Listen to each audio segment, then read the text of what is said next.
What are a few of the most common mistakes writers make? Hi, I'm Eva Marie Everson. I'm a best-selling author and the CEO of Word Weavers International, which is a group of writers who meet regularly to help each other on their writing journey.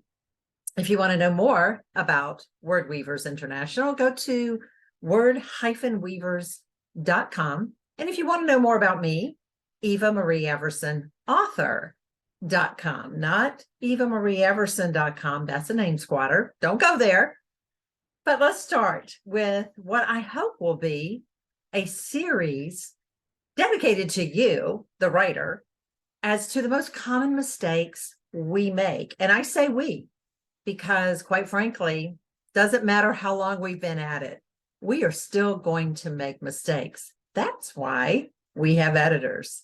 So let's start not with the number one mistake that I believe that writers make, but just a mistake I believe writers make. And it's a little thing, and I see it all the time. And in fact, I think it's almost considered acceptable.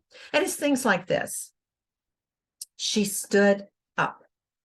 Well, there's only one way to stand, and that's up. So if you want to tighten your word count, delete that word up and simply say, she stood.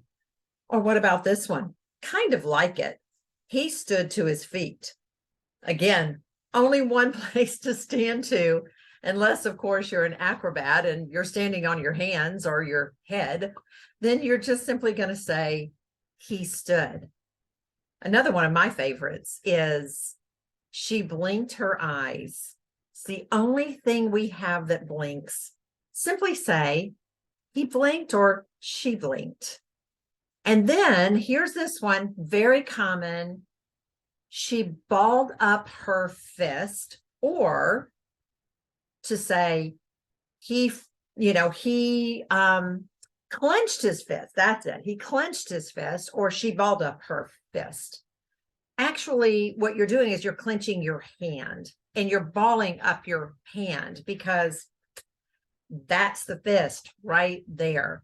So, you can possibly say something like, he fisted his hand, or with his fist, that kind of thing. But to say he clenched his fist, it actually would mean that he already had a fist and then he clenched it again. And if that's what you mean, then certainly that's what you're going to write. This is my all-time favorite. I'm going to give it to you right now. I thought to myself, well, I even say it at times, but let's keep it out of what we write. There's only one person to think to, unless, of course, you're a professional mind reader. That is just to yourself. I thought, she thought, he thought, they thought. And then I'm thinking about what Judge Judy always says on her show. Don't tell me what he thought. Don't tell me what you thought.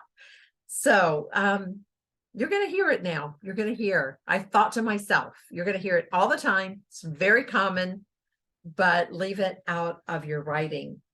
Now, here's one that I actually fell into not too long ago. When I say not too long ago, it was like in the last 10 to 15 years. She nodded her head. Again, it's the only body part that truly nods.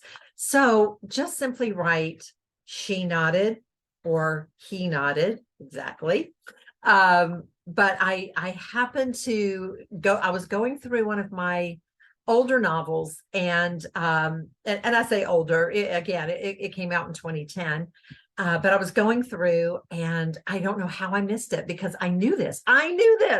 Even the editors missed it. I missed it. These are the things that happens, and it's okay. It's okay, as long as you're telling a good story, but you want to try not to do those things. I had written, she nodded her head. Okay, so look for those little things like he sat down. It's the only direction we go when we sit.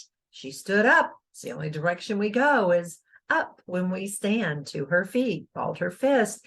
Thought to myself, just start to look for those little things and you will be well on your way to editing, self-editing, which is part of what we do as writers. All right. Again, I'm Eva Marie Everson. If you want to subscribe, just hit that subscribe button right there. And then that way you will know when I'm uploading new videos. Hope to see you next time. Bye.